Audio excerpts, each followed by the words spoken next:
নুহা মাথা নাড়ল, তবে এই মুখ চেপে ধরার অজুহাতে বড্ড কাছে চলে এসেছে নাহিদ। যেই ঘনিষ্ঠতায় শ্বাস প্রশ্বাসও লিপ্ত হচ্ছে লড়াইয়ে। তরুণীর সেই আগের রাগটাই চট করে ফেরত এলো এবার। গলা শুকাচ্ছে, বুক কাঁপছে। মেয়েরই কোটর দুটো না চাইতেও ভর্তি হয়েছে লজ্জার শ্রাবণে। অমন চোখেই নাহিদের দিকে চাইল সে। ছেলেটা তখনও চারপাশ দেখছে, কেউ এলো কিনা, দেখলো কিনা ওদের। যখন ফিরল তার দিক, নুহার চাউনিতেই আটকে গেল সব। বদলে গেল দৃষ্টিযুগল। কিছু অস্বস্তি, কিছু বিব্রত বোধের কবলে পড়ল সেও। চট করে মেয়েটাকে ছেড়ে সরে আসে নাহিদ। নুহার শরীর চুপল জড়তার স্রোতে। কণ্ঠনালীতেও বিরার পান। দুজনের সংকোচে জুবুথুবু তখন। নাহিদ এলোমেলো পাতা ফেলছে ফ্লোরে। পিঠ ফিরিয়ে উল্টো ঘুরে আছে ওরা।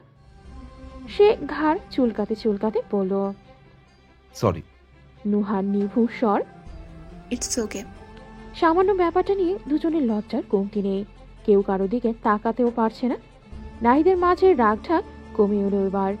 একটু আগের ঘটনায় পরিবেশ রাতারাতি পাল্টেছে। বেশ ঝরঝর করে বলল, চিঠিটা তীব্র পড়তে পারিনি, কাগজ গলে গেছে। আপনি আমাকে একটা কাজ দিলেন, অথচ ঠিক করে করতে পারলাম না। সরি। নুহা কি বলবে বুঝতে পারছে না, তবে চোখের কোণা তুলে মানুষটাকে দেখতে চাইলো একবার। বলল ছোট গলায়, আচ্ছা। অমনি ঘুরে চাইল নাহিদ। সব ভুলো চোখের পলকে। খুব চিন্তা নিয়ে বলল, এখন কি করবেন তাহলে? প্রথম মিশন তো ফেল করে গেল। নুহা ভেতরের আইটাই ভাব সামলে ওঠে, নিজেও তাকায় ওর দিক। নিম্নস্থ কামড়ে বলে, দেখছি, পরের মিশন ভাবতে হবে। আচ্ছা আমি এখন যাই। পুষ্পিতা একা ঘরে, মেয়েটা আবার বাজ পড়লে ভীষণ ভয় পায়। ঠিক বলতে বলতেও থামলো নাহিদ। হুলস্থুল প্রস্তাব ছুড়ো। আচ্ছা, একটা কাজ করলে হয় না? নুহা এক পা বাড়িয়েছিল যেতে, থেমে দাঁড়িয়ে বলল, কি? এখন তো আকাশে বাজ পড়ছে। আমি অনেক সিনেমায় দেখেছি, বাজ পড়লে হিরোইন ভয় পেয়ে হিরোর কাছাকাছি আসে। তীব্রকে আপনাদের বাসায় পাঠিয়ে দেব। নুহা তপ্তা খেল। হাসবে না রাগ করবে দ্বিধাদ্বন্দ্বে ভুগল সিদ্ধান্ত নিয়ে। ওকে হাঁ করে চেয়ে থাকতে দেখে বুক ফুরিয়ে হাসল নাহিদ।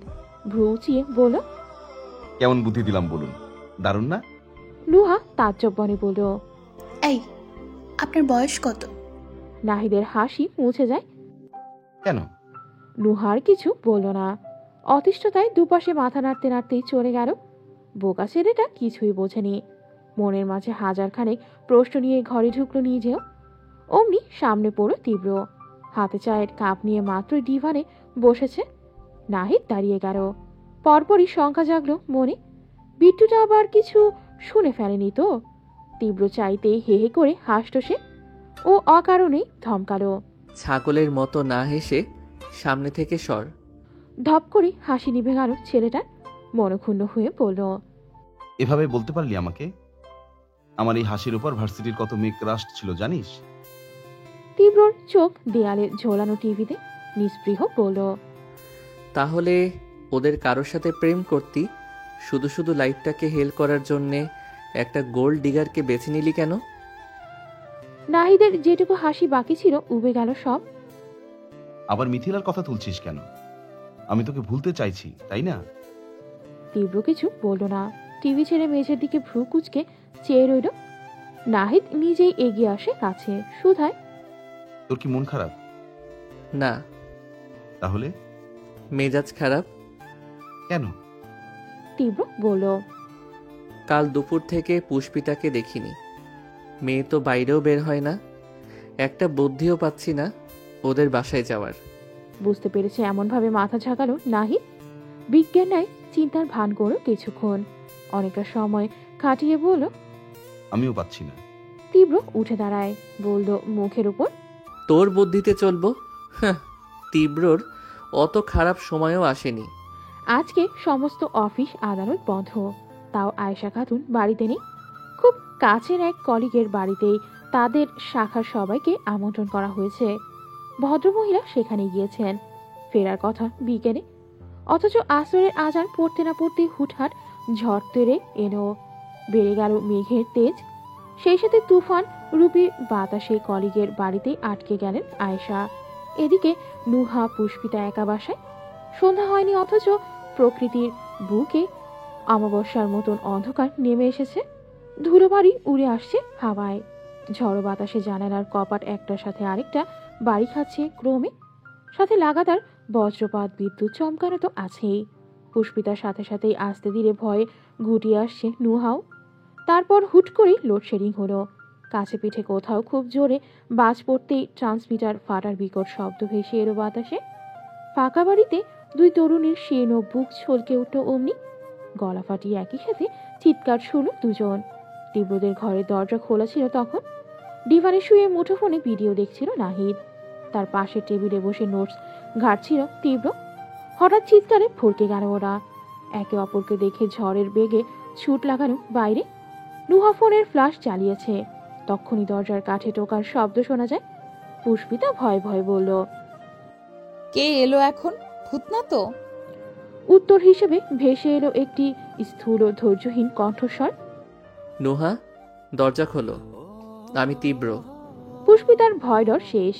উল্টে মৃগের ন্যায় নয়নজোড়া ঝলমলিয়ে উঠল। কারো অপেক্ষায় না থেকে বেশ রাতের কথা। থমকে থমকে বাতাস বইছে বাইরে। গাজীপুরের সব থেকে উঁচু দালানের চিলেকোঠায় অন্ধকার বুক ফুরিয়ে ঘুরছে। এই তো কিছুক্ষণ হবে ঝড় থেমেছে। অম্বরের বক্ষ ছিঁড়ে উড়ে বেড়ানো পুঞ্জ পিঞ্জ কালো মেঘ মিলিয়ে যাচ্ছে কোথাও। বৃষ্টি আর বাতাসের তোড়টা সামনে উঠতেই ঘরে ফিরেছেন আয়েশা। তবে আসার পর তীব্র আর নাহিদকে পাননি। ওরা দুজন সেখান থেকে আরো আগেই বেরিয়ে এসেছিল। সেই পুষ্পিতা ছুটে যাওয়ার পরপরই কথাবার্তা ছাড়াই ঘরে ফিরেছে তীব্র। নুহার মন খারাপ তখন শৃঙ্গ ছাপিয়ে যায়। তার একটা সাধারণ প্রশ্নে কি থেকে কি ঘটে গেল। প্রফুল্ল বাতাবরণ বদলে গেল চোখের পলকে। এখনো বিদ্যুৎ আসেনি।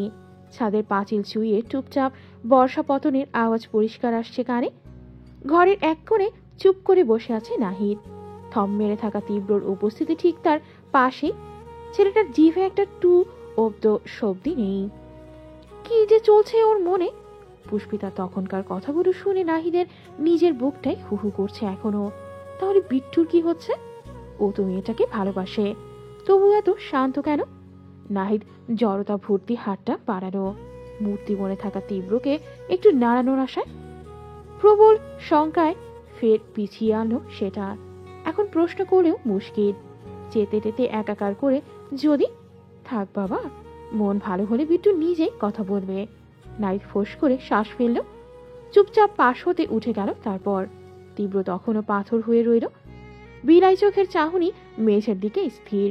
বাকি সবকিছু তুচ্ছ হোক, তুঙ্গে যাক। তার কানের পাশে নিরন্তর বাজছে পুষ্পিতার আওড়ানো কিছু কথা। আমার একটা বাড়ি চাই। অমন ভাবেই সময় পার হয়। শুভ্র ফোনের ফ্ল্যাশ মারিয়ে ঘরময় আলো জ্বলে ওঠে। কমে আসে বাতাসের তেজ। অথচ তীব্রর ভাবনা যায় না। যে ভাবনায় তার কান বন্ধ। রুদ্ধ মাথার দ্বার। নাহিদ খেতে ডেকে ডেকে ক্লান্ত হয়ে শেষে নিজেই খেয়ে নিল। অথচ এক চুল নড়ল না তীব্র। হঠাৎ কি ভেবে নিচে থেকে চোখ তুলে দেয়ালে ফেলল সে। টান টান সে তো ললাট গুছিয়ে ভাবল কিছু একটা। চট করেই ফোন তুলল হাতে। কারো নম্বরে ডায়াল করতেই রিং বাজল গিয়ে।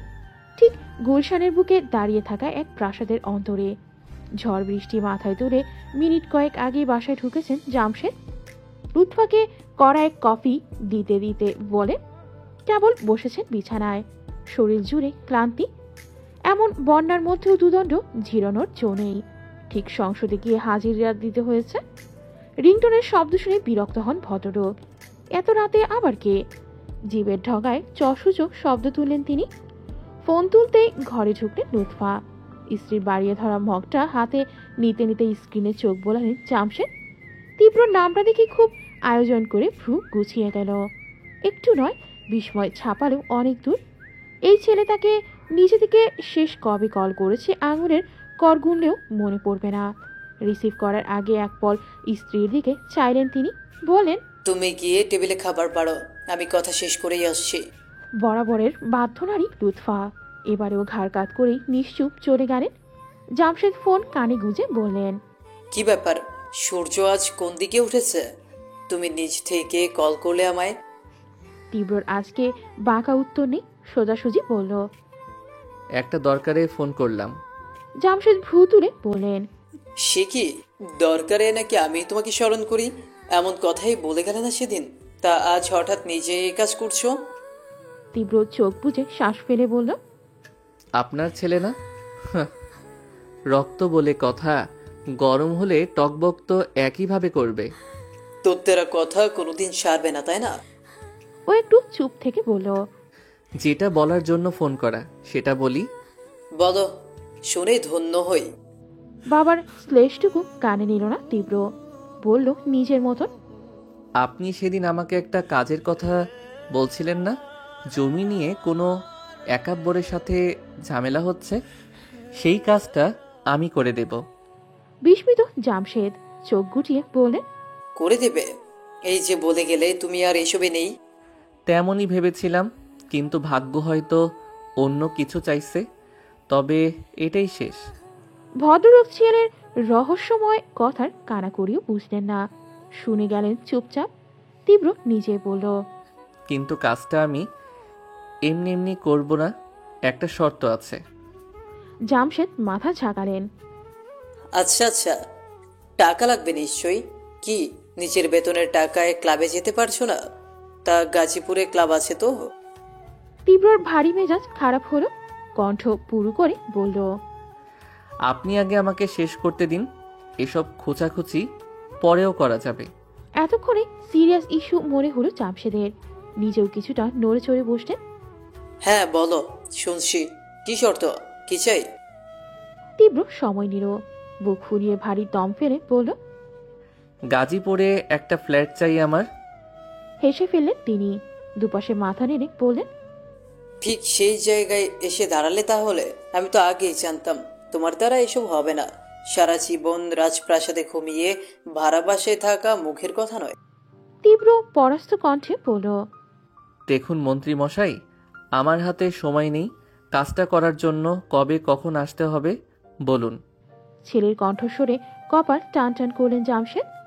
আগের চেয়েও মুখভঙ্গি গুরুতর হলো। ব্যাপারটা কি? এই কাল বলে গেল সে এমন মাস্তানিতে নেই, এখন থেকে ভদ্র ছেলের মতো শিক্ষকতা করবে, আবার আজকেই বলছে এসব, বিনিময়ে ফ্ল্যাটও চাইছে। ঘটনার জল কত দূর গড়িয়েছে? হাঁটু সমান, না ডুবে যাওয়ার মতো? বাবাকে চুপ দেখে তাগিদ দিল তীব্র। কি হলো বলুন কিছু। জামশেদ গলায় খাকারি দিলেন, পিতৃসুলভ গম্ভীরতা টেনে আনলেন কণ্ঠে, তবে নরম শোনালো কথাগুলো। দেখো তীব্র, তুমি যে মন থেকে আমাকে খুব একটা সম্মান করো না সে আমি জানি। মন থেকে কি সামনাসামনিও করো না, তবে তুমি চাই ভাবো, তুমি তো আমার সন্তান, আমার একমাত্র বংশধর। মানো বা না মানো, তোমার জন্যই এই বয়সেও আমার এতটা দৌড়ঝাঁপ করা, যাতে নিজের শেষ বয়সে অন্তত আরামে জীবন কাটাতে পারো। কখনো নিজের মধ্যেও যেন প্রশ্ন না ওঠে তোমার বাবা তোমার জন্য কিছুই করেনি। এখন আমার যা কিছু এসব তো তোমারই। এতদিন তুমি মাস্তানি করতে, সেটা বাবা হিসেবে আমার পছন্দ ছিল না, কিন্তু কিছু কাজের ক্ষেত্রে আমি বাইরের লোককে ভরসা করতে পারতাম না বলেই তোমাকে সেসব করতে দিতাম। কিন্তু যখন তুমি মাস্তানি ছাড়ার কথা একবার মুখ থেকে বের করেই ফেলেছো, একটা সুস্থ জীবনে নিজেকে এগিয়ে নিতে চাইছো, তখন আমি আর তোমাকে আগের পথে ফেরত নিতে চাই না। আমার কোনো কাজ তোমার করতে হবে না। ফ্ল্যাট লাগলে বলো, আমি এমনি দেখে দিচ্ছি। বিস্ময়ে বাকরুদ্ধ হয়ে পড়ল তীব্র। প্রথম দফায় বাবার এত কোমল সুর কান দুজন মেনে নিতে পারেনি। চোখ মুখ থমকে বসে রইল কিছুক্ষণ। জামশেদ নিজে বললেন, কোন দিকে ফ্ল্যাট দেখে দিব জানিও? এখন যেখানে আছো সেখানকার আশেপাশে, নাকি তোমার কলেজের কাছাকাছি? বাবার প্রতি ভেতরটায় একরাশ ভালো লাগায় চেয়ে গেলেও তীব্র শক্ত কণ্ঠ চলেনি, থমথমে ভঙ্গিতে জানালো, আমি নিজে বেছে নিতে চাই। বেশ তো, আমি তোমার অ্যাকাউন্টে টাকা পাঠিয়ে দিচ্ছি, তুমি কিনে নাও। তীব্র বলল, টাকাগুলো আমি আপনার থেকে এমনি এমনি নিতে চাই না ড্যাড, এই টাকা আপনি আমাকে ধার দিচ্ছেন। জামশেদ হোঁচট খেয়ে বললেন, মানে তোমার আমার মধ্যে আবার এসব ধার দেনা শব্দ আসছে কেন? আমি তো বললাম। ও কথা টেনে নেয়। আসছে তার কারণ আছে ড্যাড। এই ফ্ল্যাটটা আমার বিশেষ দরকার, যেটা আমার জীবনের বিশেষ কারোর জন্য নেব আমি। তাই এখানে আমার বাবার টাকা ক্ষমতা কোনো কিছুকেই আমি কাজে লাগাতে চাই না। ভদ্রলোকের মেজাজ চটে গেল। কার জন্য নিবে শুনি? তুমি তো আবার খুব ত্রাণকর্তা ভাবো নিজেকে। ওই উচ্ছন্ন যাওয়া ছেলেগুলোর কাউকে দিবে? তীব্র মুখের উপর বলল, সেসব তো আপনার জানার দরকার নেই। আপনি আমাকে টাকা লোন দিচ্ছেন, আমি সেটা শোধও করে দেব। তাহলে টাকা আমি কোথায় খরচ করব সেটা জেনে আপনার খুব একটা লাভ হবে না। জামশেদ বিদ্রুপ করে বললেন, তা কিভাবে দিবে শুনি? তোমার ওই বেতন দিয়ে মোটে ওই কটা টাকা পাও, তা দিয়ে একটা ফ্ল্যাটের টাকা শোধ করবে ভাবছো? এতটা বোকা তো তোমাকে ভাবিনি তীব্র। বয়স বাড়ার সাথে দেখছি বাচ্চা মোটাও দিন দিন বাড়ছে তোমার। হ্যাঁ তাই, প্রতি মাসে আমার বেতনের বড় অংশটা আমি আপনাকে পাঠিয়ে দেব। তাতে যদি কয়েকশো বছর লাগে লাগুক। তীব্র রেজা তালুকদার মরার আগের দিন হলেও আপনার পুরো টাকা শোধ দিয়ে যাবে। এ আবার কি কথা? আমি এখন রাখছি। পারলে এই সপ্তাহে আমার অ্যাকাউন্টে টাকাটা দিয়ে দেবেন। আর সামনের মাস থেকে প্রতি 10 তারিখের মধ্যে আপনার অ্যাকাউন্টে 10,000 করে পাঠিয়ে দেব আমি। ভাববেন না আমার কথার হেরফের হবে না এবার। তীব্র লাইন কেটে দিল। কিন্তু জামশেদের মাথাটা দপদপ করে উঠল অজ্ঞাত কোনো ভাবনায়। বুকের মধ্যে তেড়ে এলো খচখচানির ধাত। কয়েকদিন যাবৎ কাজের ভীষণ ব্যস্ততা ছিল ওনার। ছেলের খোঁজ নেবেন করে করেও নেওয়া হয়নি। সব থেকে বড় কথা, তীব্র ঢাকা থেকে গেলই তো গতকাল। এর আগে ইস্যুটাকে এতটা সিরিয়াস মনে না হলেও এইবার ভদ্রলোকের ঘুম ছুটে যাওয়ার অবস্থা হয়। কোথাও গিয়ে মনে হলো আবুলের সেদিনকার কথাই ঠিক। বহু আগেই তীব্রর ব্যাপারটা খতিয়ে দেখা উচিত ছিল তার। শুধু কলেজে যাচ্ছে এটুকু জেনেই হাত পা গুটিয়ে বসে থাকাটা চরম বোকামি হয়েছে। আস্ত ফ্ল্যাট কিনে কাকে দেবে ছেলেটা? এই বিশেষ কেউটাকে? ওখানে গিয়ে আবার কোনো মেয়ের পাল্লায় পড়ল না তো? হঠাৎ মাথায় হাতের স্পর্শ পেয়ে বই থেকে মুখ তুলল পুষ্পিতা। কাজলবিহীন চোখ দুটায় বড় গাঢ় দৃষ্টি তার, কিন্তু নুহার ঠোঁটে হাসি নেই। খুব মন খারাপ করে বলল, তোর মাঝে এত কষ্ট পুষ্পিতা, কই কখনো তো বলিসনি আমাকে। মেয়েটা অবাক হয়। কিসের কষ্ট? নুহা খেকে ওঠে। ঢং করলে এক চড় খাবি। ওই যে তখন খেলার সময় বললি তোর বাড়ি লাগবে। পুষ্পিতা হেসে ফেলল। রক্তচাপার ন্যায় ওষ্ঠ গোলে চিরল দন্তপাটি ঠিক এলো বাইরে। মাথায় রাখা নুহার হাতটা মুঠোয় নিয়ে বলল, আরে বোকা, তুই এখনো ওসব নিয়ে পড়ে আছিস? তখন তো বলতে কি বলেছি, তখন কি বলতে কি বলেছি, এমন কথা কি ধরতে আছে? তার মানে তোর মধ্যে কোনো কষ্ট নেই? পুষ্পিতা দুপাশে মাথা নাড়তে অভিমান হলো নুহার। পুষ্পিতা এখন লুকাতেও শিখে গেছে। আর একটা কথাও বলল না সে। গাল ফুলিয়ে গিয়ে চুপচাপ পড়ার টেবিলে বসল। পুষ্পিতা বিফল শ্বাস ছাড়ে। এই মেয়ে আবার রাগ করেছে। উঠতে নিলেই অমন ভাবে বাক্য ছুড়ল নুহা। একদম আমার কাছে আসবি না। 14 তারিখ থেকে আমার পরীক্ষা, পড়বো আমি, তুই তোর মতো থাক। পুষ্পিতা জায়গাতেই দাঁড়িয়ে গেল। নুহা মানা করেছে সেজন্য নয়, অন্য কারণে। এখন তো ফেব্রুয়ারি মাস, 14 তারিখ কবে? ও ত্রস্ত টেবিল থেকে ছোট ক্যালেন্ডার তুলল হাতে। আজকে 12 তারিখ, মানে পরশু 14 তারিখ। হুট করেই তনুজার সেদিনকার কথাটা মনে পড়ল ওর। সে যে বলেছিল 14ই ফেব্রুয়ারি স্যারকে প্রপোজ করবে, তাহলে তো পরশুই সেই দিন। মাঝরাতে দরজায় ঠকঠক শব্দ, যেই আওয়াজ আলোড়ন তুলল গোটা ঘরের ভেতর। চোখের ওপর থেকে আড়াআড়ি রাখা হাতটা নামালো তীব্র। কপালে ভাঁজ নিয়ে চাইল পাশে শোয়া নাহিদের দিকে। তার চোখের সাইজ মার্বেল, কেমন সজাগ হয়ে চেয়ে আছে কোথাও। তীব্র কর্কশভাবে বলল, শুয়ে আছিস কেন? দরজা খুলে দিয়ে আয় যা। নাহিদ অমনি নড়ে চড়ে ওঠে। তীব্রর হাতটা জাপটে ধরে মেয়েদের মতো ভীত কণ্ঠে বলল, এত রাতে কে এলো? যদি চোট্টর হয়? চোর এমন কলিং বেল বাজিয়ে আসবে? তোর মাথায় কি কোনো দিন বুদ্ধি হবে না? নোহার মা এসেছেন হয়তো, গিয়ে দেখ আগে। নাহিদ মেনে নিল। মাথাটাকে একদিকে নেড়ে ভদ্রে ন্যায় বিছানা ছাড়ো। তারপর তখনই তীব্রর ফোনে টুম করে মেসেজ টোন বাজে। স্ক্রিনে ভেসে উঠল অ্যাকাউন্টে টাকা ঢোকার খবর। প্রথমবার বাবার প্রতি প্রসন্ন হাসল সে। নাহিদ হাই তুলতে তুলতে দরজা খুলল ঠিকই, তবে ওপারের মানুষ দেখে পিড়ে শুদ্ধ চমকে উঠল ছেলেটা। তিনটে বাঘা বাঘা মুখোশধারী লোক দাঁড়িয়ে আছে। এরা কি ডাকাত? কিছু বুঝে ওঠার আগেই হুড়মুড় করে ঢুকে গেল ওরা। গায়ের ধাক্কায় নাহিদ ছিটকে যায় দূরে। চিৎকার করতে যাবে পূর্বেই একজন ওর মুখ চেপে ধরো, অন্যজন পেছনে গিয়ে পিঠের সাথে মুচড়ে রাখলো হাত। আতঙ্কে অন্তরাত্মা শুকিয়ে গেল ছেলেটার। ঘেমে নিয়ে মুখখানা স্যাঁতসেঁতে দেখালো। বাকিজন খুব মোটা গলায় বলল, তোর এত বড় সাহস, আমাদের এলাকায় এসে মেয়েদের বিরক্ত করছিলি? নাহিদের চক্ষু চড়ক গাছ। শব্দ করে জোরে জোরে মাথা নাড়ল দুদিকে, কিন্তু কথা কানে নেয় না সে, বরং পকেট থেকে ছুরি বের করতেই নাহিদের রক্ত ছলকে ওঠে। তৃতীয় জন ছুরিতে হাত বোলাতে বোলাতে বলল, কাল বাড়ির সামনে একটা মেয়ের ওড়না ধরে টানছিলি না তুই? আজকে তোর গলা কাটবো, দাঁড়া। সাথে গলার রগে টান বসাতেই নাহিদের সবকিছু থেমে গেল। এই তো এক্ষুনি মরে যাবেও, গল গল করে রক্ত বের হবে নিশ্চয়ই, ভীষণ ব্যথা করবে। নাহিদ মরার প্রস্তুতি নেওয়ার মাঝে তার হাত মুখ ছেড়ে দিল ওরা। সরে এলো কাছ থেকে। ওর চোখে মুখের কাহিল দশা দেখে হু হা করে হেসে উঠল জোরে। নাহিদ কিছু বুঝল না, ভরকে যাও চোখ মেলে দেখছে সবাইকে। যুবক তিনজন টান দিয়ে মুখোশ খুলে ফেলল।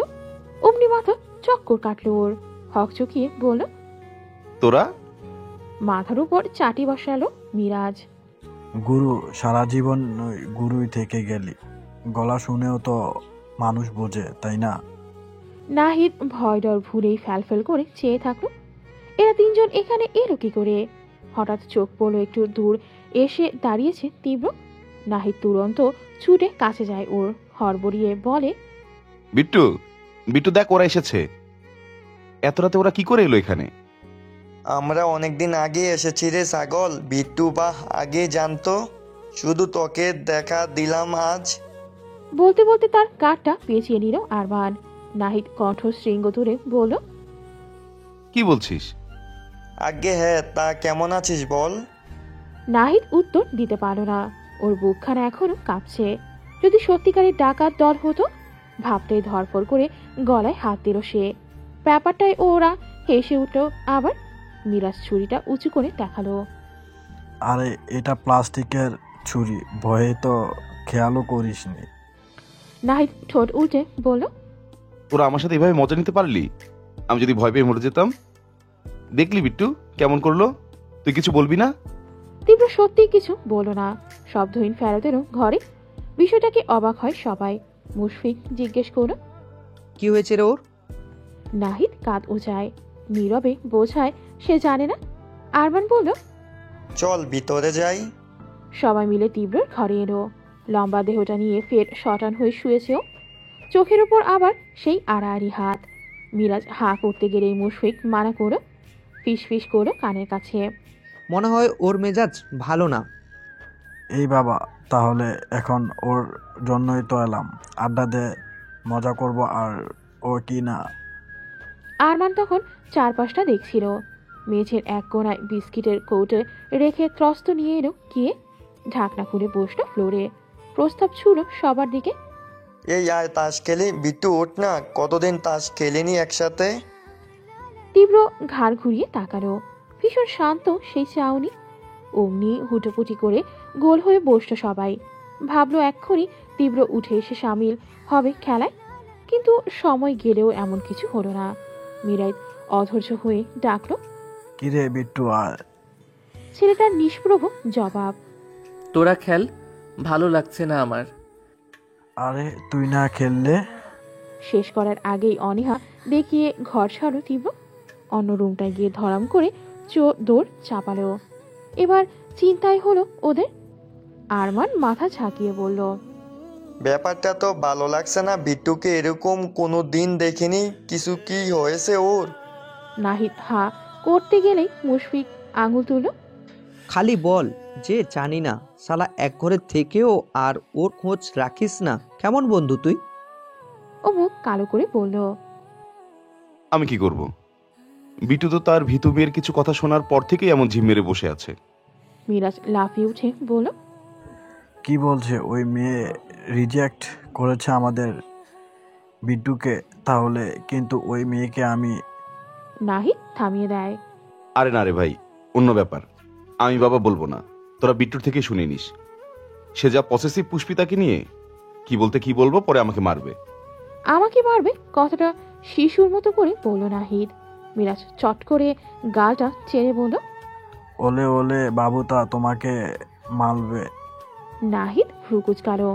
পরপরই শব্দ করে হেসে ফেলল সবাই। সেই হাসি শুনেও গাঢ় হয়ে বসে রইল তীব্র। তার মন যোগ কোনোটাই ঔষবে নেই। মাথার মধ্যে কেমন পুষ্পিতা ঘুরছে। ওর সেই ভেজা কণ্ঠ, চোখ থেকে গড়িয়ে পড়া জল, কষ্ট লুকাতে পালিয়ে যাওয়া আর বুক ভাঙা নিঃশ্বাসের সাথে উগলে দেয়া এক একটি বাক্যবাণ। ওই অতটুকু মেয়েটার এত কষ্ট চেপে কিভাবে হাসে, কিভাবে কথা বলে, কি করে বা স্বাভাবিক থাকে সব সময়।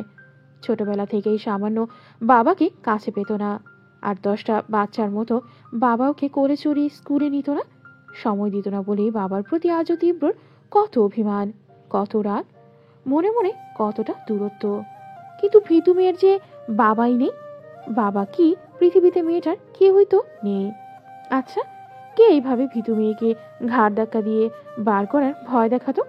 কে খোটা দিত প্রতি কথায়? তীব্রর মাথায় প্রথমে উঠল খোরশেদের নাম। মুখবিভর শক্ত হলো সহসা। ওই লোকটা তার কোমল ফুলকে কত কষ্ট দিয়েছিল এক সময়। আরও কি না কি ভেবে ছেড়ে এলো। তীব্র নিজের প্রতি রাগে ঘুষি বসায় খাটের কাঠে। না, এইবার আর ছাড়াছাড়ি নয়। লোকটাকে একটা চরম শিক্ষা না দিলে শান্তি হবে না ওর।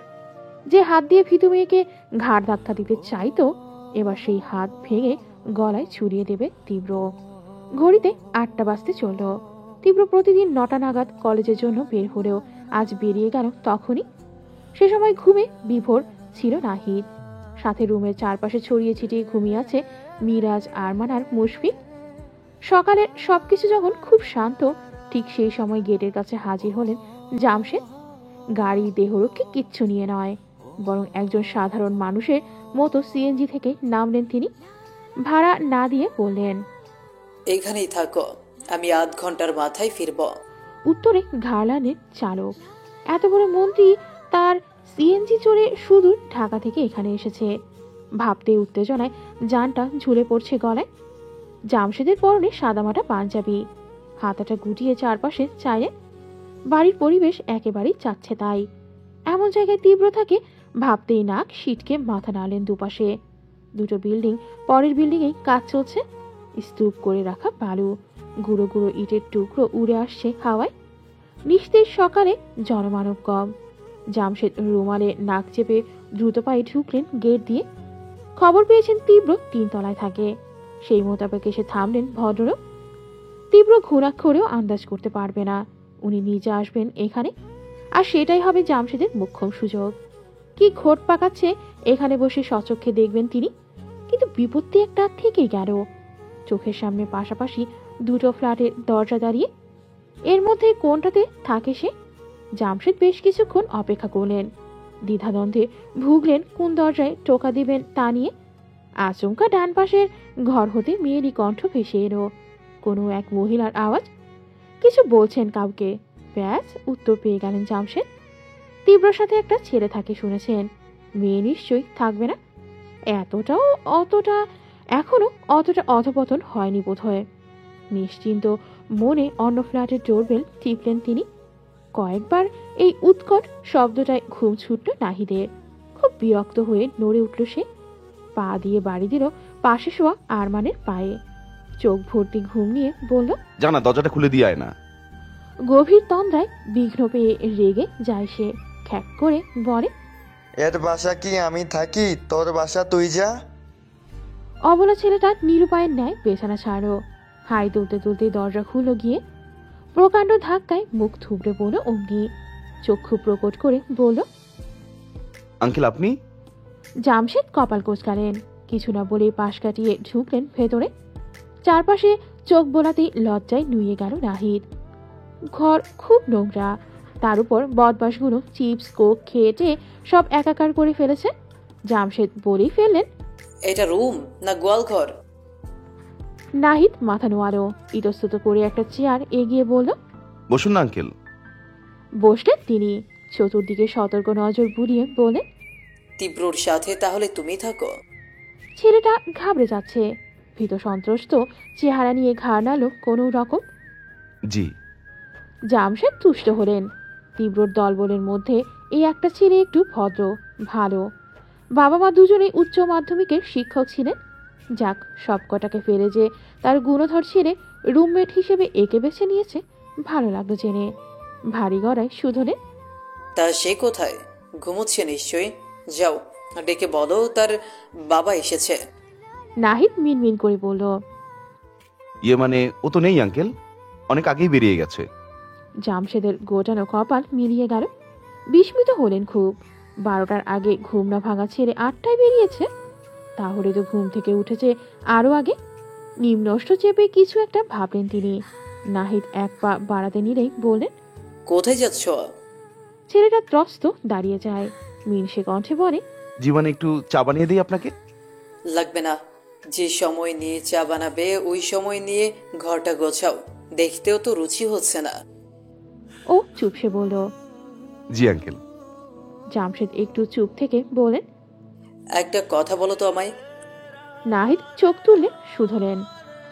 তোমার বন্ধু এখানে কি কি কারসাজি করছে? ও বোঝেনি। বোকার মতো চেয়ে থাকতে দেখে তিনি নিজেই বলেন, দেখো, তোমাকে আমি বেশ ভালোই জানি। তোমার বাবাকেও তো চিনি। বাড্ডার কত মান্যগণ্য শিক্ষক তিনি। তা শিক্ষকের ছেলে হয়েও তুমি নিশ্চয়ই চাইবে না তীব্র ভুল পথে যাক। ও কি এখানেই আসলে চাকরি বাকরি করছে, নাকি বাড্ডার মতোই কোনো চাল চালছে? হঠাৎ করে এত জায়গা থাকতে কাছে পড়ে কেন এলো? আর এখান থেকেই বা যেতে চাইছে না কেন? হুট করে মাস্তানি ছেড়ে ভালো হয়ে যাওয়ার কারণটাই বা কি? সত্যি করে বলো। জামশেদেরও জিজ্ঞাসা করছেন না, ধমকাচ্ছেন ওকে। নাহিদ ঢোক গেল। তীব্র চাকরি করছে এটা তো সত্যি, কিন্তু তার আসল উদ্দেশ্য যে পুষ্পিতাকে পটানো, আর এটাও মরে গেলেও বলবে না। মুখে কুলুপ আটতে দেখে সন্দেহ গাঢ় হলো জামশেদের। উঠে কাছে এসে দাঁড়ালেন নাহিদের, কাঁধে হাত রেখে বলেন, শোনো, তুমি নিঃসংকোচে আমাকে জানাতে পারো তীব্র কি সত্যিই বদলেছে, নাকি এর মাঝে অন্য কোনো উদ্দেশ্য রয়েছে ওর? নাহিদ বিলম্বহীন মাথা ঝাঁকালো। স্ফূর্ত চিত্তে বলল, জি আঙ্কেল, বললে বিশ্বাস করবেন না। বিট্টুর মাঝে কি মারাত্মক চেঞ্জ এসেছে এখন। ও সারা রাত পড়াশোনা করে জানেন।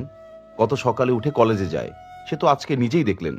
নিজের কাপড় নিজে ধোয়, মাঝে মধ্যে রান্নাও করে। এখন আর কারোর সাথে বাজে ব্যবহার করে না। আগে যেভাবে মেয়েদের সাথে তুই তোকারি করতো, এখন তো আপনি ছাড়া কথাই বলে না। আপনি সামনাসামনি না দেখলে ভাবতেই পারবেন না। সেই বিট্টু মাস্তান এখন ভদ্র সভ্য লেকচারার তীব্র হয়ে গেছে। কথা শেষে হাসল সে। জামশেদ সবটা মন দিয়ে শুনলেন। হাস্যহীন বললেন, আমি আসলেই ভাবতে পারছি না। দেখো, আমি চাইলে তোমার বন্ধুর পেছনে লোক লাগিয়ে সব খবর 2 মিনিটে আঙুলের ডগায় নিতে পারতাম, কিন্তু কাউকে ভরসা না করে নিচের চোখে দেখে যাচাই করতে এসেছে। তা হঠাৎ তার এই চেঞ্জের কারণটা কি? নাহিদ জিভে ঠোঁট ভেজায়, থেমে থেমে মিথ্যে বলে, আসলে আমিও জানি না আঙ্কেল। তীব্রকে তো চেনেনি। ওর মনে কি চলে আমাদের তো স্পষ্ট করে বলে না কিছু। তবে যতদূর জানি ওর মাস্তানি করতে একঘেয়ে লাগছিল। আবার আমি আন্টি দুজনেই তো অনেকদিন ধরে বুঝাচ্ছিলাম এসব ছেড়ে দিতে। সব মিলিয়েই হয়তো ওর মধ্যে বদল এসেছে। জামশেদের তীক্ষ্ণ চাহনি তাও পাল্টায় না। কেন যেন মনে হলো ছেলেটা সব সত্যি বলেনি, নির্ঘাত লুকাচ্ছে কিছু। চোখ মুখের উস্কুক ভাব থেকে তো এমনই মনে হচ্ছে। না, এই ছেলের সাথে কথা বলে সময় নষ্ট করা ঠিক হবে না। একে নিশ্চয় তীব্র বুলি শিখিয়ে রেখেছে। একই সাথে থাকে, গাঢ় বন্ধুত্ব যখন মুখে যে খুলবে না জানা কথা। জামশেদ হাত ঘড়ি দেখলেন একবার, বললেন, ঠিক আছে। ঘড়িতে 11:20। এখনো কলেজে পৌঁছায়নি তীব্র। যথারীতি তার ক্লাসের সময় প্রথম দুটো পিরিয়ড পরেই থাকে। ছেলেটির চমৎকার বাচনভঙ্গি আর অনবদ্য উপস্থাপনের কারণে শিক্ষার্থীরা মুখিয়ে রয় ক্লাস করার জন্যে। সাথে দর্শনে এগিয়ে থাকা ফার্স্ট ক্লাস চেহারা তার। এই তালিকায় বরাবরের মতো এগিয়ে আছে মেয়েরা। তীব্রর কথা বলা, ফর্সা শক্ত হাত দিয়ে সাদা বোর্ডে লেখালেখি করা, কিংবা বাইসেপসে ফুলে থাকা বাহু তুলে মাঝে মধ্যে আঙুল বোলানো সোনালি চুলে, এইসব কিছু যেন মুগ্ধতায় বিন্যস্ত হওয়ার ব্যাপার। এমন দেখতে শুনতে চোখ ধাঁধানো পুরুষ কি আর গোটা গাজীপুরে আছে? অথচ আজ এতটা সময় শেষেও তীব্রের দেখা পাওয়া যায়নি। আবার প্রচন্ড মন খারাপ এ নিয়ে। ততদিক বেশি আহত হলো পুষ্পিতা। সারা ক্লাস শুকনো চেহারায় বেঞ্চে বসে থাকে মেয়েটা। তনুজার উৎখুসখুস দেখে ক্ষণে ক্ষণে আকাশ ছুঁই সেসব। কেন যে তীব্রর প্রেমে পড়তে গেল, এখন সেই তনুজাই স্যারের জন্য ছটফট করছে। একটুও যে সহ্য হচ্ছে না ওর। এর মধ্যেই ক্লাসের দপ্তরি ঝুঁকলেন। খুশ গল্পে মেতে থাকা সবার উদ্দেশ্যে ঘোষণা দিলেন,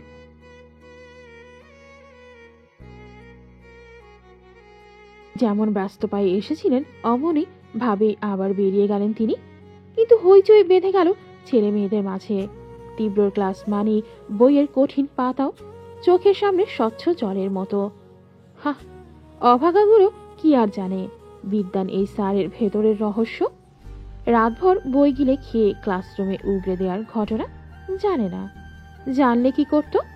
বয়কটের ডাক দিয়ে শহর মাতা তো নিশ্চয়। সবাই স্রোতে থই থই নদীর মতো খুশি, আনন্দ তাদের জিভের ডগায়। কিন্তু পুষ্পিতার ওই খুশি আর ফেরত আসেনি। তনুজার হাসি হাসি মুখখানা দেখে চুপসে বসেছে আদর। হাতে এক কৌটো ঘি ঢালতেই মেয়েটা লাফিয়ে উঠল ফুর্তিতে। হই হই করে বলল, উফ, ফাইনালি স্যার আসছে। আমি তো ভাবলাম আজ আমার প্রপোজ করাই হবে না। নিরস পুষ্পিতার নয়ন দুটো চমকে উঠল অমনি। ধরফর করে বলল, আজ প্রপোজ মানে? তনুজার রাঙা ঠোঁটে লাজুক হাসি ভিড়ল। মাথা নুয়ে মুচকি হাসল একটু, কণ্ঠ চেপে বলল, আমি আজ স্যারকে আমার মনের কথা জানিয়ে দেব।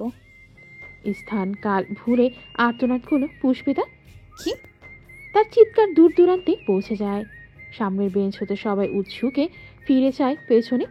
তনুজা থতমত খেল, হাসার চেষ্টা করে বলল, sorry, you guys carry on.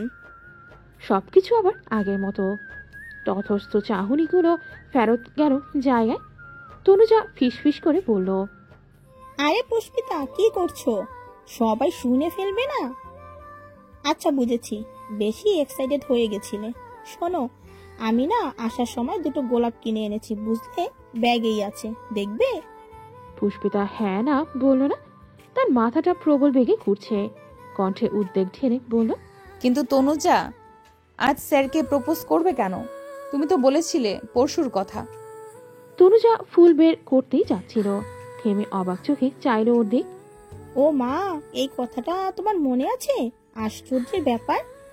মেয়েটা মিয়ে এলো না, থতমত খেলো না, বরং দ্বিগুণ উদ্বিগ্ন হয়ে বলল, ওসব ছাড়ো, আগে বলো সত্যি আজ প্রপোজ করবে স্যারকে? তনুজার বিস্ময় ভাব খুয়ে পড়ে, মুখখানা উজ্জ্বল দেখায় খুব। লাজুক কণ্ঠে বলল, হ্যাঁ। মাথায় বাজ পড়ল পুষ্পিতা। নরম স্বরের মেয়েটা হুট করে চেঁচিয়ে বলল, কি? কেন? তনুজা ফের ভরকে যায়, চোখ ঝাপটে ফিসফিস করে, আরে আস্তে, বারবার এমন করছো কেন? সবাই শুনলে কি ভাববে? কে কি ভাববে তা নিয়ে পুষ্পিতার ভাবান্তর নেই। বাঁশির রুচির মতো নেতিয়ে আসছে মন। তনুজা নিজে বলল, আসলে আগামী 2 দিন আমি কলেজে আসবো না। আমার মামাতো ভাইয়ের বিয়ে, বুঝলে? সিলেট যাব সবাই মিলে। তাই ভাবলাম শুভ কাজটা আগেই সেরে রাখি। আর তাছাড়া ইদানিং স্যারের জন্য অন্য মেয়েগুলো কেমন হাব হাতের মতো করছে দেখছো? এই যে স্যার আসবে শুনে কি হি হি হা হা লাগিয়েছে। এদের জন্য আর রিস্ক নেব না। একবার স্যার এক্সপেক্ট করুক, পটিয়ে পাটিয়ে 2 মাসের মধ্যেই বিয়ে করে ফেলবো। পুষ্পিতা থমকে রইল দুঃখে। বুক চেরা ভারী শ্বাস ঘিরে বসে থাকলো অমন। তনুজার সাথে স্যারের বিয়ে হবে, ওর তীব্র স্যারের। স্যার অ্যাকসেপ্ট করবেন ওকে? তরুণীর মৃগনয়ন ঝলসে যেতে চায় হৃদয় দহনে। উদাস চোখ ভরে ওঠার ইচ্ছে দেখায় বড্ড, কিন্তু পুষ্পিতা কাঁদল না। বুকের তোলপাড় কিছু যুক্তির ভিড়ে চাপা দিয়ে রাখলো, ব্যগ্রচিত্তে মনকে বোঝালো। তনুজা তো স্যারকে সেই প্রথম থেকেই ভালোবাসে। আমি ওদের মাঝখানে উড়ে আসা পাতার মতো তৃতীয় ব্যক্তি। শুধু শুধু কষ্ট পাচ্ছিস কেন পুষ্পিতা? কি লাভ এতে? তোর মতো অনাথ আশ্রয়হীন মেয়েকে কি স্যারের মতো অত বড় মাপের মানুষ কোনোদিনও জীবনে জড়াবে? কিন্তু মাথায় যুক্তি মন শোনে না। তারা ফুঁসে ওঠে প্রতিবাদে, চিৎকার ছড়ে বিরোধিতায়। তীব্রর কাছে আসার এক একটি দৃশ্য মনে করিয়ে বুক জ্বালিয়ে দেয় অনরে। পুষ্পিতা না চাইতেও চোখের কোণে উপচে এলো জলরাশি। ভর্তি কোঠর হতে একটা দীর্ঘ কণা গালে লুটিয়ে পড়ার আয়োজন করছিল খুব। সে সময় ক্লাসে ঢোকে তীব্র। সহসাই তীরস্থ বেগে দাঁড়িয়ে যায় সবাই। তনুজার পর পুষ্পিতাও উঠে দাঁড়ালো। তবে মনে হলো একটা নিথর দেহ টেনে হিঁচড়ে সোজা করেছে কেউ। অমন মর্মাহত মেয়েটিকে তীব্র একবার ফিরেও দেখেনি। শক্ত গলায় ভারী আওয়াজ তুলল, সিট ডাউন। এখন ফেব্রুয়ারি মাস। দীর্ঘদিনের শীতের দাপাদাপির পর এখন হুড়হুড়ে রোদ ওঠার পালা। সারাদিনের মতো প্রখর দুপুরও মিষ্টি হবে। নৈসর্গিক প্রশান্তি নেমে আসবে হৃদয় মননে। কিন্তু বসার ঘরে থম ধরে থাকা তরুণীর মনোমেজাজ জমে রইল শুভ্রকায় এক হিমালয়ের মতন। শৃঙ্খের কোল জুড়ে এক্ষুনি ধসে পড়বে তুষার। নুহার চোখ বেয়ে টলটলে জল গলার খাজে গিয়ে থামল। এমনিতে সে কাঁদে না, ওই কথায় কথায় ফ্যাচ ফ্যাচ করে কাঁদার মেয়ে তো একেবারেই নয়। কিন্তু আজকে কান্না পাচ্ছে, একটা গোটা আকাশ ভেঙে মাথায় পড়ার মতো কান্না। সাথে রাগ ক্ষোভের অদম্য কিছু পোকা কিলবিলিয়ে ছুটে যাচ্ছে শরীরে।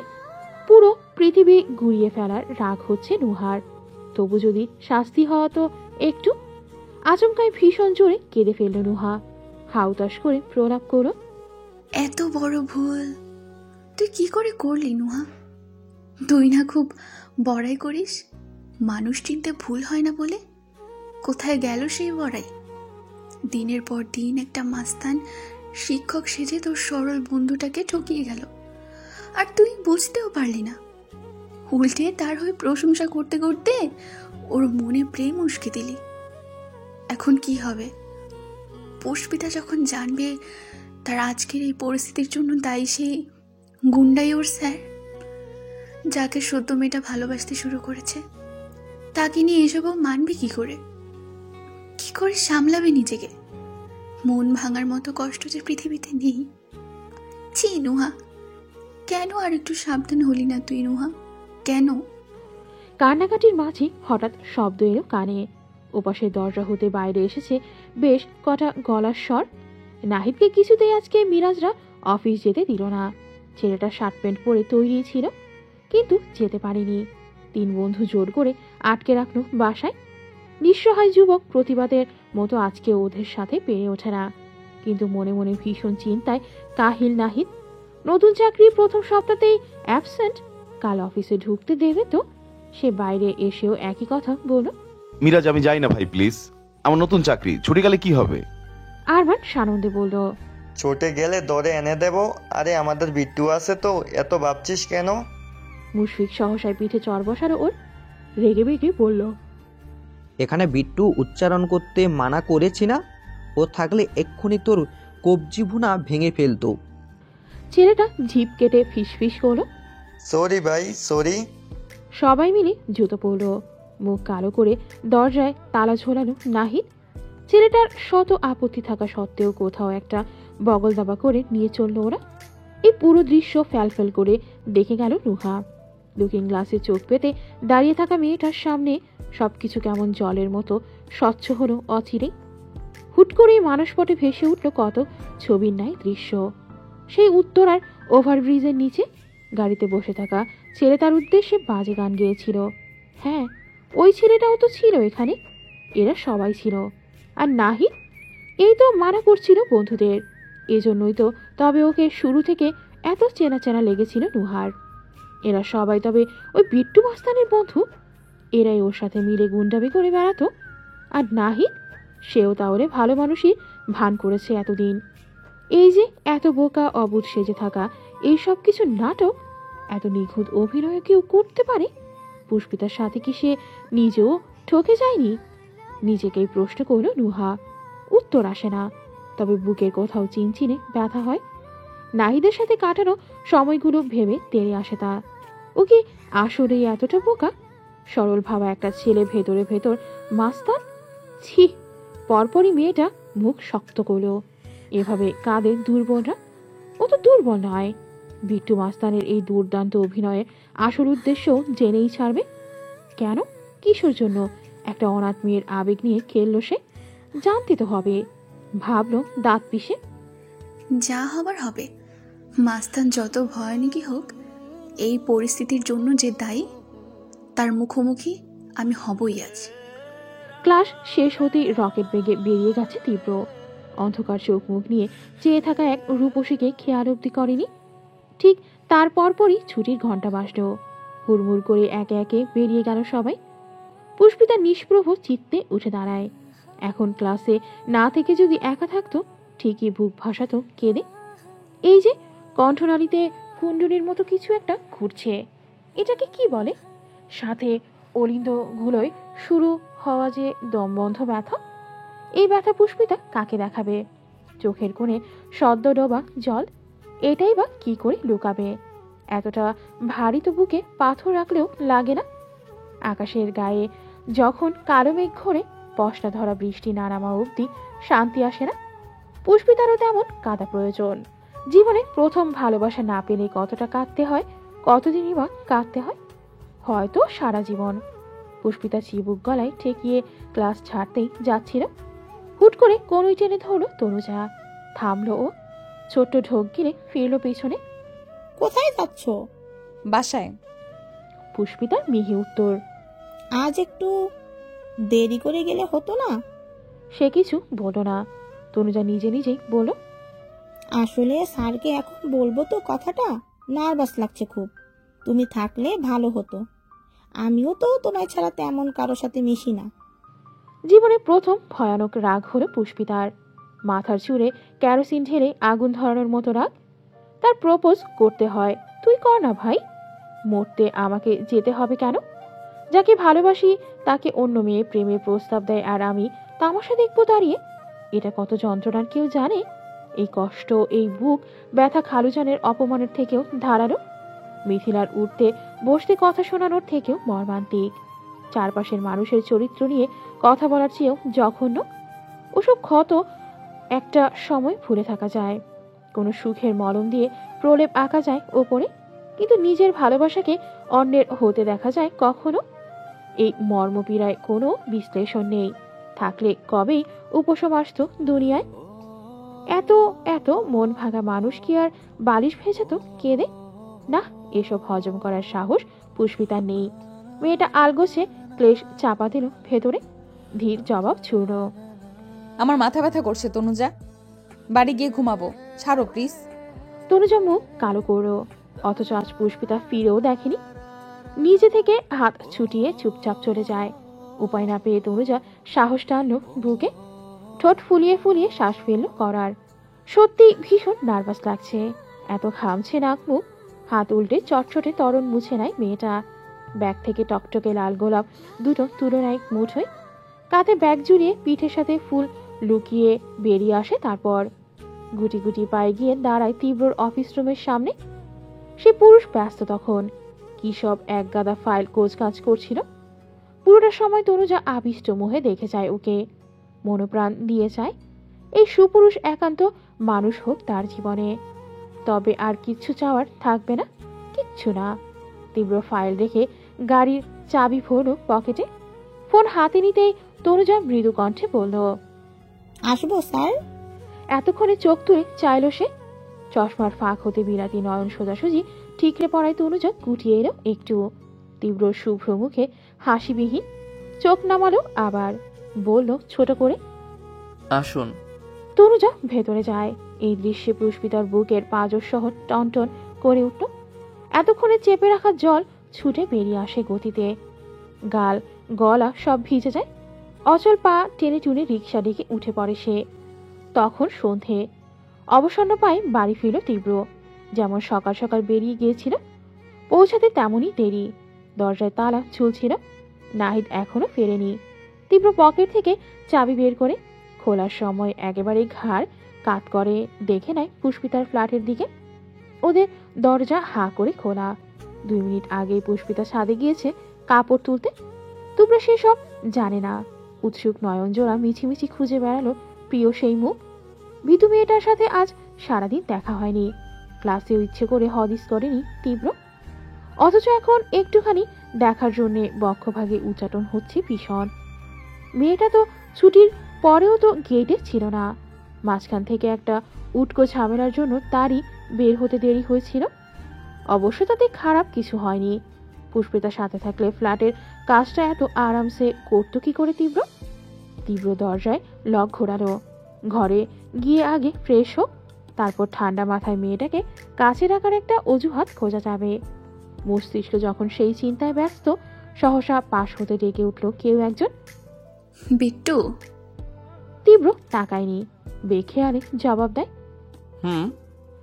পরপরই চমকে উঠল সে, তড়াক করে লাফিয়ে ওঠে দৃষ্টি, চকিতে ফিরে চায় পেছনে। নিজেদের চৌখারে দাঁড়িয়ে আছে নুহা, মেয়েটার মুখের পরতে পরতে প্রস্তর বসানো। এত শক্ত নিস্পৃহ চাউনিও হয়? তীব্র স্তব্ধ হয়ে গেল ওকে দেখে। হকচকানোর ছাপ পড়ল চেহারায়। নুহা এগিয়ে আসে, কণ্ঠে শ্লেষ উপচে পড়ছে যেন।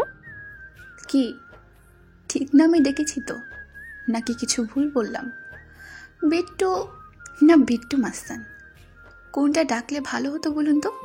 তীব্রর মাথা ফাঁকা হয়ে যাচ্ছে, স্তম্ভিতের নীল ছোবলে ঢোক গিলছে শুধু। বা হাত তুলেই কপালের খাপ মুছল। কথা বলতে গিয়ে জড়িয়ে এলো জিভ। কি করে জানলে? নুহা বিদ্রুপ করে হাসল। যাক, অস্বীকার করেননি দেখে ভালো লাগলো। পরপরই চিবুক কঠিন করে বলল, আমি অনেক ঠক প্রতারকের গল্প শুনেছি, কিন্তু চোখে দেখলাম প্রথমবার। এত নিখুঁত অভিনয়, আপনাকে তো অ্যাওয়ার্ড দিলেও কম হয়ে যাবে। আচ্ছা, লজ্জা করে না আপনার? পরিচয় লুকিয়ে একটা মেয়ের সাথে দিনের পর দিন নাটক করতে বিবিকে বাঁধলও না। এই সবে আপনাকে ভালোবাসতে শুরু করেছিল পুষ্পিতা, আর আপনি? তীব্র কিছু বলতে যায়, হাত উঁচিয়ে বাঁধ সাধল নুহা। ক্রুদ্ধতায় একাকার হয়ে পড়ল। আপনার কোনো সাফা শুনতে চাই না আমি, শুধু বলতে এসেছিলাম আপনার সমস্ত খেলা শেষ বিট্টু মাস্তান। এই ভালো সভ্য মানুষের যে মুখোশটা আপনি পরে আছেন এখন, পুষ্পিতার সামনে আজকেই খুলে দেব আমি। কথা শেষও হয় না, আচমকা তীব্র ঝড়ের বেগে ওর মুখ চেপে ধরল। কলিজা শুদ্ধ ছলকে উঠল নুহার। কোনো কিছু বোঝার আগেই তীব্র হির হির করে টেনে ওকে ঢুকিয়ে নিল ঘরে। শক্ত পায়ের এক লাথিতে দৌড় আটকে গেল আবার। ভয়ে আতঙ্কে গলা শুকিয়ে আসে নুহার, শরীরের সবকিছু অবশ হয়ে রয়। ভাবে এই তো এখানেই তার জীবনের সবকিছু শেষ। মোজাইকে সিঁড়িগুলোয় যেন আমাবস্যা নেমেছে। সদ্য সন্ধ্যের সবটুকু দাপট এখানেই। এক গাদা কাপড় কোনো রকমে বাহুতে আগলে সুইচ টিপল পুষ্পিতা। অমনি ঝকঝকে আলোয় ভরে গেল সিঁড়িঘর। পুষ্পিতা ঘরে ঢুকতে গিয়েও থামে, আর চোখ ঘুরে চায় তীব্রদের ফ্ল্যাটে। ভ্রু বাঁকায় সহসা। যাওয়ার সময় তারা দেখেছিল, এখন তো নেই। স্যার কি ফিরেছেন? তীব্রর কথা ভাবতেই পুষ্পিতার বুক জুড়ে উচাটন নামে। সবকিছুই আগের মতো আবেগে ফেপে আসতে চায়, কিন্তু আজকে ওদের নদীর মতো বইতে দিলে সে দিল না, বরং ক্লেশের সেই যন্ত্রণা গিলে নিল সাগ্রহে। স্যার এলেও বাকি ওর কি? সে তো এখন তনুজার। স্যার নিশ্চয়ই তখন প্রেমের প্রস্তাবে রাজি হয়ে গিয়েছেন। অবশ্য হওয়ারই কথা। তনুজা ভালো ঘরের মেয়ে, দেখতেও ভালো, কত প্রফুল্ল চটপটে। ওর মতন সারাদিন ভয় ডরে নেতিয়ে থাকে না। ওর মতো এক পা ফেলতেও 10 বার ভাবে না। পুষ্পিতা ঝোঁক গিলে দীর্ঘশ্বাস ফেলল। ঘরে ঢুকলো নজরের সাথে মন ফেরানোর প্রয়াস নিয়ে। পারল কি কে জানে, কিন্তু দৌড় চাপানোর সেই শব্দ পৌঁছে গেল তীব্রর সজাগ কানে। সহসা নুহার মুখ ছেড়ে সরে এলো। মেয়েটা যেন এতক্ষণে প্রাণ ফিরে পেয়েছে। বুকে হাত দিয়ে রুদ্ধশ্বাস ফেলল কবার। হাঁপানি রোগীর মতো দম টেনে পড়ল। আপনি এত... পুরো কথা উচ্চারণের আগেই ফের মুখ চেপে ধরল তীব্র। ফুঁসে উঠল শিখা নেয়। তুই তো সুবিধার মেয়ে না, তোকে এখানে রাখা যাবে না, আয়। তারপর আরেকবার টানতে টানতে নুহাকে ভেতরে নিয়ে চলল তীব্র। মেয়েটা তখন স্তব্ধ প্রায়। যে ভয় জেগেছিল মনে, বিস্ময়ের দৌড়াচড়ে ছাপিয়ে গেল সব। তীব্রর মুখে তুই শব্দ লেলিহানের ন্যায় ঝাঁকিয়ে তুলল কান। মনে পড়ল সেই প্রথম সাক্ষাতের দিন, যে মানুষটা অভিভাষণ শুরু করেছিল আপনি আগে দিয়ে। আলাপচারিতায় বিনয়ের সাথে জিজ্ঞেস করেছিল, জি ভালো আছি, আপনি? অথচ ভেতর ভেতর তার আচরণ এতটা নিকৃষ্ট। তীব্র জোরালো পায়ে নিজে ঘরে এলো, নুহাকে কাছ থেকে ছিটকে ফেললো ভেতরে। বিদ্যুৎ বেগে ছিটকিনি তুললো দরজার।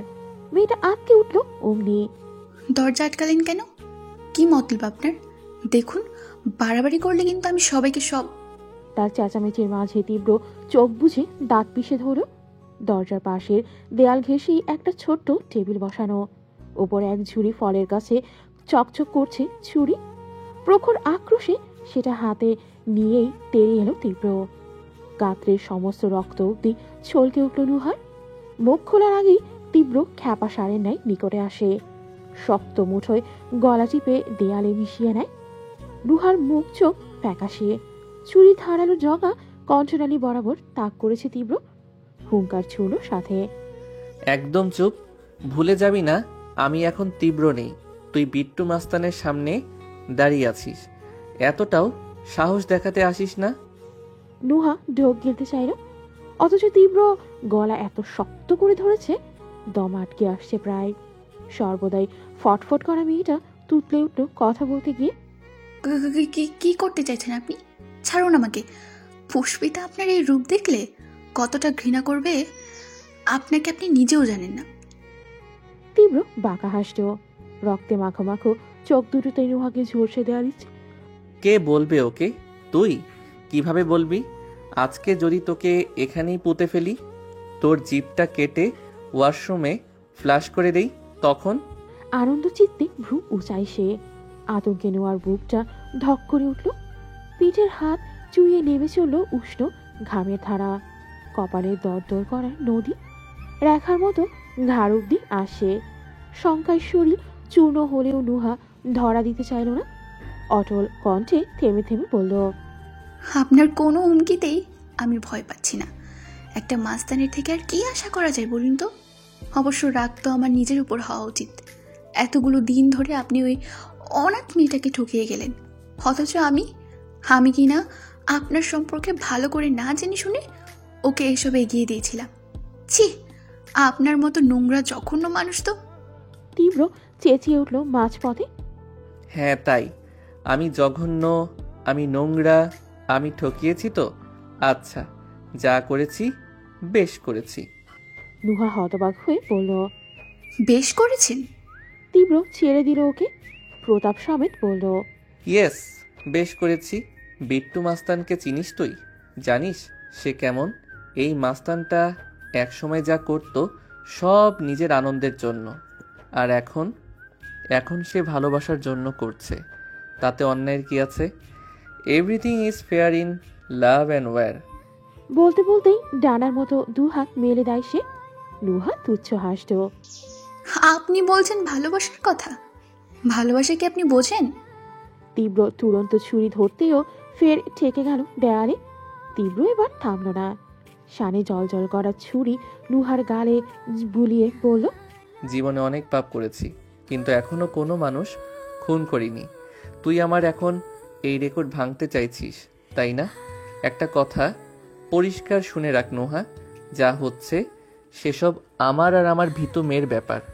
এর মাঝে যে আসবে তার প্রতি বিট্টু মাস্তান সদয় হবে না, কিন্তু তাকে এক কোপে আমি টুকরো টুকরো করে ফেলবো, এতে বিন্দুমাত্র হাত কাঁপবে না আমার। রক্তশূন্য চেহারায় ফ্যালফেল করে চেয়ে রইল নুহা, মুখে টু শব্দ নেই, অথচ তীব্র চিৎকার করে উঠল, তুই আমাকে দোষ দিচ্ছিস? আমার দোষ? আর তোর বন্ধুর? তার কোনো দোষ নেই। এসব কার জন্যই হয়েছে? ওর জন্যই তো। ওকে ওই সময় বাড়ির পেছনে আসতে কে বলেছিল? ও না এলে শাফিন ওকে তুলে নিয়ে যেত। ওকে তুলে না নিলে আমি ওকে দেখতাম। নুহার মনে হলো কোনো দাপুটে মাস্তান নয়, সে এক শিশুর যুক্তি শুনছে। তীব্র উন্মাদের ন্যায় বলে যায়, ওর মাঝে কি আছে? হ্যাঁ, ও কি বিশ্ব সুন্দরী? পৃথিবীতে ওর একার চোখ সুন্দর? ভয় পেলে ওর একার ঠোঁট কাঁপে? কাঁদলে ওর একার নাক লাল হয়? হয় না। তাহলে আমার কেন ওকে ভালো লেগেছিল? এর জন্য কে দায়ী? আমি না, ও দায়ী। ওই পুষ্পিতা দায়ী। ওইটুকু মেয়ে আমার মতো একটা মাস্তানকে টেনে এনেছে গাজীপুরে। কি করিনি আমি ওর জন্যে? প্রথমবার শার্টের সব কটা বোতাম লাগিয়েছি। এই দেখ, এই দেখ, এই দেখ। তীব্র বোতামের কাজটা খামচে ধরে টানলো, ঝাঁকিয়ে ঝাঁকিয়ে দেখালো নুহাকে। মেয়েটা বুদ্ধিভ্রষ্টের ন্যায় দাঁড়িয়ে সে হড়বড়িয়ে বলে, আমার এত বছরের মাস্তানি, আমার ডেরা, আমার বন্ধুদের, আমার দলবল, আমার মা, সব ছেড়ে আমি এখানে এসে উঠেছি। যে বিট্টু কোনোদিন নিজের জন্য পড়েনি, ভার্সিটির প্রফেসরদের মাথায় বন্দুক ঠেকিয়ে সেমিস্টার পার করেছে, সে একজন ভুয়া শিক্ষক সেজে বসে আছে এখানে। প্রতিদিন রাত জেগে পড়ে। দিনের বেলা ক্লাস করানো কত কষ্ট তুই জানিস? জানবি কি করে? তুই তো শুধু ফটর ফটর ছাড়া কিচ্ছু পারিস না। এসব করেছিস কখনো? তীব্র নিজের বুকে জোরে জোরে থাবা মেরে বলল, আমি করেছি। আমি কেন করেছি? তোর ওই বন্ধুর কাছাকাছি থাকবো তাই। শালার যে আমি কখনো আস্তে কথাই বলতেই পারতাম না, তাকে এখন সবার সাথে বিনয় দেখাতে হয়। 80 বছরের বুড়ো যেখানে আমাকে 4 আঙ্গুল ঠেকিয়ে সালাম দিত, সে আমি এখন অন্যকে সকাল সন্ধ্যা স্যার বলে ডাকি। তুই ছাড়া আমার মুখে কোনো শব্দ ছিল না যেখানে, সেখানে আমাকে ভদ্রের প্রতিনিয়ত নাটক করতে হচ্ছে। একটা মাস্তানকে তোর বন্ধু উত্তম কুমারের মার মেরে গান শিখিয়েছে। ভালো কাজ, ভালো মানুষ, মানুষ মানুষের জন্য। স্যার বিপদে সবাইকে সাহায্য করা উচিত। এসব বলে বলে আমার কি অবস্থা করেছিল যে আমার এতদিনের মাস্তানি আমি একদিনে ধ্বংস করে দিয়ে এসেছি। কেন করেছি এসব? হ্যাঁ, তোর ওই বন্ধুর জন্যে। তাহলে দোষ কার? কার অন্যায়? ওর। পুষ্পিতার অন্যায় এসব। আমি ওকে ভালোবেসে এসব করছি, ভবিষ্যতেও করব। আমার যা ইচ্ছে হবে আমি তাই করব। ও কেন আমাকে উস্কে দিয়েছিল? ও কেন রাত নেই দিন নেই চোখের সামনে ঘুরঘুর করতো আমার? আমি কি ওকে ডেকেছিলাম? তাহলে কেন এসেছিল বল? বল, তোর কাছে উত্তর আছে এসবের? হা করে কি দেখছিস? আছে উত্তর?